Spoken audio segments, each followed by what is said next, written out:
पूरी तरह से इस रानीखेत में एंट्री करते हैं तो आपको लग जाएगा कि आदमी देखता ना पहले किसी को गेटअप देख के चल जाता, पता कि आदमी की सोच क्या होगी।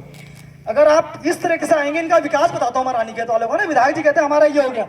आप अगर अल्मोड़ा की तरफ से आ रहे हो तो देख लेना कि गट्टू की क्या हालत है, रोड की क्या हालत है। अगर आप सोच लो, अगर वहीं से अगर नया इंसान आ रहा है अपने दिमाग में ये कह रहा है ये तो रानीखेत है यार, क्या होगा यहाँ, कुछ नहीं होगा, लिख के देता हूँ। देखिए रानीखेत बहुत सुंदर है, बहुत सुंदर है, लेकिन इसकी हालत इतनी दुर्दशा ऐसी बना दी गई है, इन राष्ट्रीय पार्टियों ने यहाँ कुछ नहीं हो सकता। इसकी नहीं, पूरे पहाड़ की। अगर हमारा कैट से राजधानी आ जाए तो हमारा उत्तराखंड का ये इलाका, ये अल्मोड़ा डिस्ट्रिक्ट नहीं, पूरा पहाड़ी क्षेत्र में अभी मैं एक छोटा सा, अभी हमारी रैली आ रही थी तो मैं गांधी चौक पे एक बहुत बड़ा पोस्टर देख रहा था हमारे माननीय मुख्यमंत्री जी का। उसके ऊपर लिखा हुआ है नशा के कुछ लफ्ज लिखे थे। मैं कह रहा हूं हर 500 मीटर पे तो ठेका खोल दिया है और बात करते तुम युवाओं को कि नशे मुक्ति केंद्र। अरे भैया, जो तुम नशे के मतलब धकेल रहे हो उनको। धन्यवाद श्याम भाई।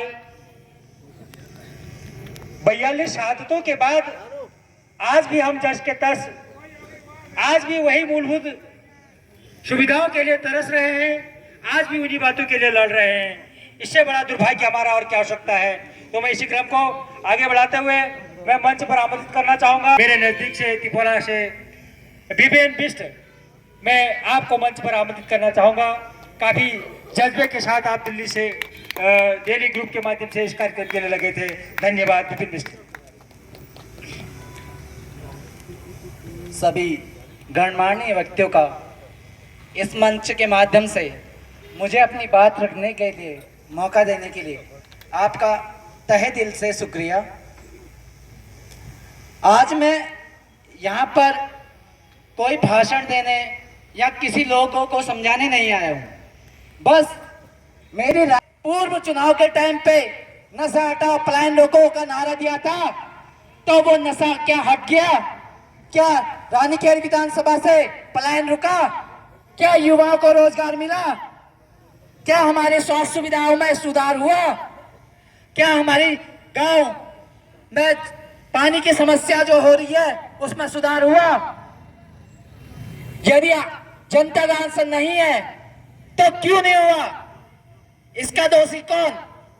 और मैं इस मंच के माध्यम से कहना चाहता हूं, इसका दोषी वो नेशनल पार्टियां नहीं, बल्कि हमारे बीच के, हमारे क्षेत्र के उठते हुए को आवाज बन के उसके प्रति क्रांति भी नहीं लाते हैं। यही पहाड़ का दुर्भाग्य है।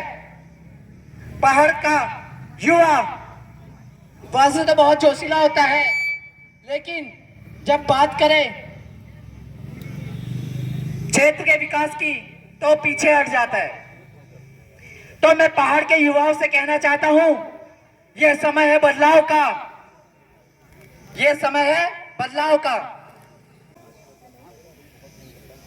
अपराधियों को बाइज्जत बलि कर दिया गया। मतलब उत्तराखंड सरकार हमारी, नेता हमारे और प्रशासन भी हम पे ही करेगी, हुक्म भी हम पे चलाएगी।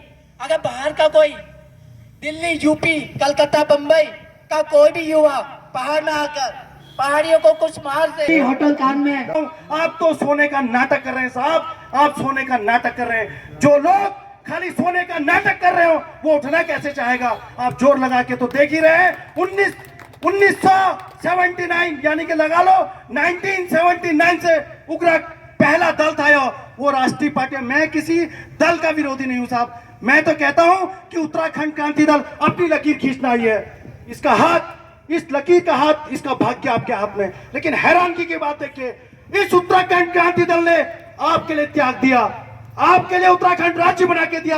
आपने उत्तराखंड क्रांति दल को क्या दिया? आप चुल्लू भर पानी में डूब मरिए, मैं कहता हूं। आखिर क्यों?